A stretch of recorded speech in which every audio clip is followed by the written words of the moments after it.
Всем привет! Сегодня приготовим 4 очень вкусных рецепта котлет. Каждый из рецептов заслуживает не только вашего внимания, но и достойного места на любом вашем столе. Ну и первый рецепт был подсмотрен в тетрадке преподавателя кулинарных курсов. Он меня заинтересовал, так как напротив одного пункта было написано «Секретный продукт 50-60 грамм». Досмотрите ролик до конца, и вы узнаете, как же приготовить вкусные сливочные котлеты, которые получаются нежнее нежного, вкуснее вкусного.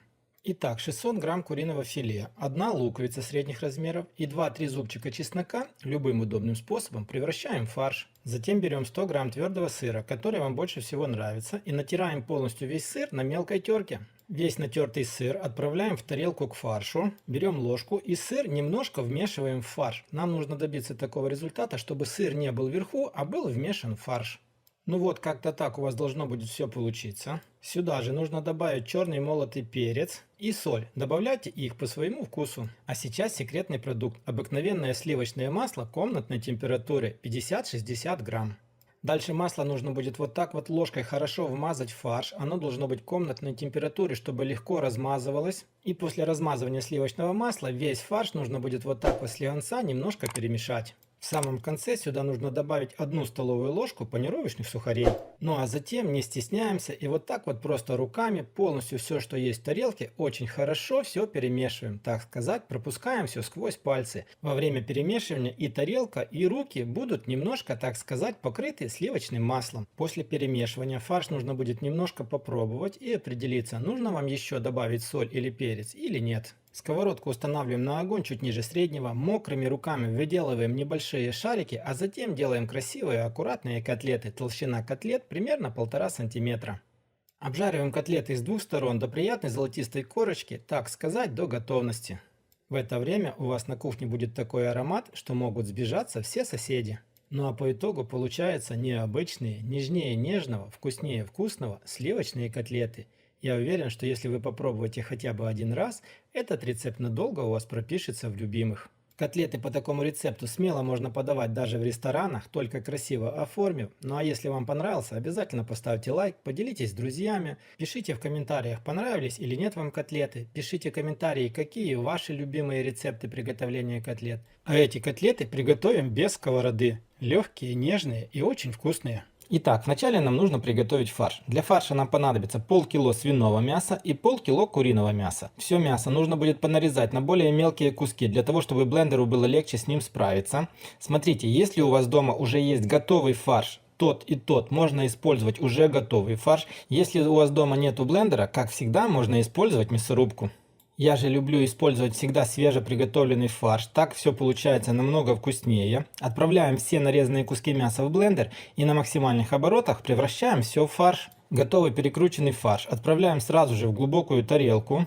Затем берем еще одну глубокую тарелку, в нее отправляем белый хлеб или же батон. Ну а полностью подробный рецепт, сколько каких продуктов пошло в моем ролике, читайте в описании под видео. Далее хлеб нам нужно залить водой, для того, чтобы он хорошо размяк. После того, как хлебушек хорошо пропитался водой, воду нужно из него хорошо отжать, так чтобы как можно больше удалить из нее влаги. И опять хлеб отправляем в чашу блендера. В чашу к хлебу нужно добавить 2 небольшие луковицы, разрезав их на 4 части, и несколько штук небольших зубчиков чеснока. И вот это все, что есть в чаше, на максимальных оборотах перемолоть нужно до однородного состояния. Полученную массу отправляем в тарелку к фаршу. Далее в эту же тарелку нужно добавить 1 столовую ложку без горки соли, 1 столовую ложку без горки красной сладкой паприки и 1 чайную ложку без горки черного молотого перца. Затем, не стесняясь, просто руками очень хорошо нужно вымесить фарш. В самом конце, когда вы уже хорошо замешаете фарш, его нужно будет немножко отбить, вот так вот прямо в тарелке. Ну что ж, а сейчас самое основное, мы будем выделывать наши котлеты. Хорошо смоченными руками в воде, руки должны быть хорошо мокрыми. Берем то количество фарша, которое вы посчитаете, что для вас оно по размеру будет идеальным для вашей котлеты. Вот так вот руками, хорошо его отбивая, формируем небольшую котлету. Затем каждую котлету с двух сторон нужно очень хорошо обвалять в панировочных сухарях. В этом случае сухарей не жалейте, лишние они у вас к котлете не прилипнут. Готовые котлеты мы будем укладывать на противень, застеленный пергаментной бумагой. Сколько котлет укладывать на противень, решать только вам. За один раз на мой противень поместилось 15 котлет. Затем берем подсолнечное масло и каждую котлету с верхней стороны нужно немного смазать подсолнечным маслом, так чтобы полностью вся котлета была покрыта небольшим слоем. Подсолнечное масло во время выпечки даст небольшую корочку и вся сочность останется внутри котлеты. Далее смотрите, вот этот противень нам нужно установить в разогретую духовку до 200 градусов на 30-35 минут. Духовка должна быть уже разогретой, а не только включенной, когда вы будете устанавливать противень. Ну и вот посмотрите, с остатков фарша у меня осталось 5 котлет, которые не поместились на противень. Они идут в морозилку, а в общем итоге, как вы уже поняли, из того количества фарша у меня получилось ровно 20 котлет. Вот так вот выглядят котлеты во время выпечки. Это прошло примерно 15 минут. Ну а по итогу через 35 минут вот такая вот красота получилась. Смотрите, прямо на противне разламываем одну котлету, проверяем на готовность, и я вам скажу, что получилось все просто супер. Сочные котлеты внутри с небольшой корочкой снаружи. Ай-яй-яй, как же это вкусно. Все мы знаем, что есть очень вкусные, сочные и нежные, всеми любимые котлеты по-киевски. Сегодня мы тоже приготовим котлеты не менее вкусные, я бы сказал даже вкуснее, но они будут называться котлеты по-харьковски. Процесс приготовления занимает немного времени, но поверьте, если вы же хотите удивить своих родных, близких или гостей, оно того стоит. И первым шагом нам нужно взять свиную печень, обжарить ее любым удобным для вас способом, так как вы более всего любите. И 2 куриных яйца нужно отварить вкрутую. Пол луковицы тоже нужно обжарить вместе с печенью. Далее нам нужно взять небольшой кусок белого хлеба или батона, так чтобы он был не первой свежести, я бы сказал немножко черствоват, отправить его в воду, чтобы он размок. И нам еще понадобится куриное филе и пол луковицы. Более подробный рецепт вы найдете, как всегда, в описании под видео. Вначале через мясорубку пропускаем куриное филе и пол луковицы.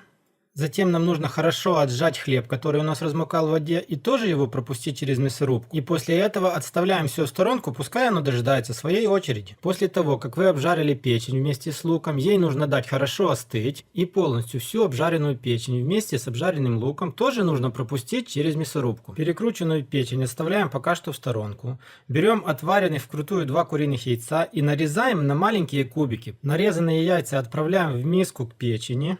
Хорошо все перемешиваем. Затем нужно взять из морозильной камеры кусочек сливочного масла и натереть его на крупной терке. После этого вначале все перемешиваем хорошо ложкой или вилкой, чтобы масло хорошо смешалось с печенью. А затем, не стесняясь, берем руками вот это все еще хорошо перемешиваем. И хорошо нужно будет все уплотнить, чтобы получился хороший плотный взбитый комок печеночного фарша. Затем нам нужно приступить к приготовлению куриного фарша. Нам нужно все это немножко посолить, поперчить, добавить немножко специй, в моем случае это прованские травы. Соль, перец и специи добавляйте все по своему вкусу. А затем, опять-таки не стесняясь, руками все вымешать до однородного состояния, сделать, так сказать, куриный фарш. Ну что ж, все основное мы приготовили, и нам остается только выделать котлеты. Для начала берем печень и делаем такие небольшие шарики размером с грецкий орех. Их нужно вот так вот руками хорошо уплотнить и аккуратно укладываем на разделочную доску. Выделывайте столько шариков, сколько вы посчитаете нужным. Затем берем немного куриного фарша, делаем из него, так сказать, небольшой блинчик. Берем один шарик из печени, укладываем на куриный фарш. Видим, что у нас немного фарша мало, мы берем и еще добавляем. И таким вот образом полностью все нужно покрыть куриным фаршем. Получается, что мы как будто бы печень прячем в курином фарше. Выкатываем небольшой, хороший, красивый шарик. Немножко его прижимаем с 2 сторон. Делаем, чтобы было хорошо похоже на котлету. И затем полностью всю вот эту вот котлету нужно хорошо обмакать в панировочные сухари. Обмакивайте не спеша, так чтобы полностью все было покрыто хорошо панировочными сухарями. Не спешите, старайтесь так, чтобы после этого куриный фарш уже не приставал к вашим рукам, а оставались только сухари. И точно таким образом выделываем все остальные ваши котлеты. Один такой маленький лайфхак: куриный фарш лучше всего брать мокрыми руками. И уже готовые котлеты нужно отправить на хорошо раскаленную сковородку с подсолнечным маслом. Огонь у меня на плите был выставлен чуть ниже среднего. Обжариваем вот эти котлеты с одной стороны 3 минуты, затем перевернуть опять 3 минуты, а затем мы еще раз будем переворачивать опять 3 минуты и еще раз переворачивать опять 3 минуты. Таким образом получается, что с каждой стороны в общем итоге котлетка должна будет обжариваться по 6 минут. Снимать котлеты мы будем на тарелку с салфетками, для того чтобы убрать весь лишний жир.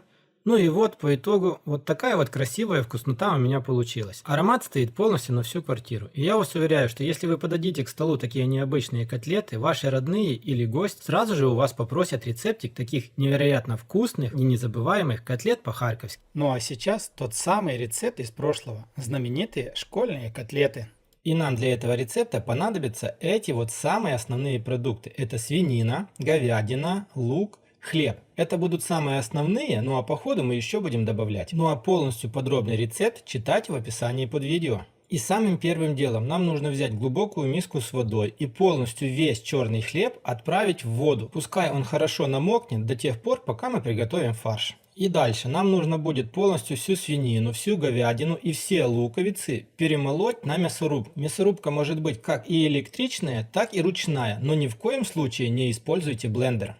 Ну и вот посмотрите, свинина отдельно перемолота, говядина отдельно перемолота. Но это не имеет значения, можно все перемалывать сразу. Кусочек того, лишь бы это был фарш. Дальше мы берем хлебушек, и нам нужно полностью слить всю воду. Даже после того, как вы с тарелки уберете всю воду, хлеб нам нужно будет хорошо отжать руками. И только после этого полностью весь хлеб нужно пропустить тоже через мясорубку. Хлеб обязательно должен быть черным, ни в коем случае не батон и не белый. Итак, мясо, лук и хлеб мы пропустили через мясорубку. Дальше добавляем в эту же тарелку 2 чайные ложки без горки соли и почти полную чайную ложку черного молотого перца.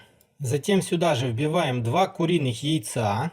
И после этого аккуратно руками хорошо нужно все перемешать до однородного состояния. Должен получиться очень хороший и уже будет очень вкусный фарш. Ну а после того, как вы приготовите вот такой вот красивый однородный фарш, мы дальше будем формировать и обжаривать котлеты. Формировать котлеты нужно будет мокрыми руками. Берем немного фарша вот так вот в руки, отбиваем его руками. После того, как немного отбили, выделываем красивую форму котлеты, ту, что вам больше всего нравится. И обязательное условие, все котлеты нужно хорошо запанировать в панировочные сухари. Затем мы будем складывать котлеты отдельно на поднос. И только после того, как вы сделаете все котлеты, их нужно будет обжарить. Из того количества фарша, что у нас был, должно получиться было 40 котлет. У меня получилось 28, где-то я сделал слишком большие. Конечно же, все котлеты за раз мы обжаривать не будем. Большую половину мы отправим в морозиловку, для того, чтобы они немножко нам остались на потом. Затем нам понадобится на сковородку влить немного подсолнечного масла, дать ему хорошо разогреться и отправляем по несколько котлет. Обжариваем с двух сторон до готовности. С каждой стороны примерно где-то по 2,5-3 минутки. И после того, как вы их обжарите, дадим им немножечко остыть, нарезаем хлеб на такие вот длинные ломтики, укладываем на каждый кусочек хлеба по одной котлетке и как будто бы побывал в школе. И только после того, как вы первую котлетку попробуете, вы поймете, что это те самые детские школьные котлеты. В мое время, в моей школе, эти котлеты у нас стоили по 9 копеек. Сколько они стоят сейчас, я даже не представляю. За рецепт спасибо тете Лене. Если вам понравилось, как всегда, лайк, подписка, колокольчик. Не пропускайте новые ролики, потому что все самое интересное у нас еще впереди. Всем пока, всем до скорых встреч на канале Аппетитная кухня.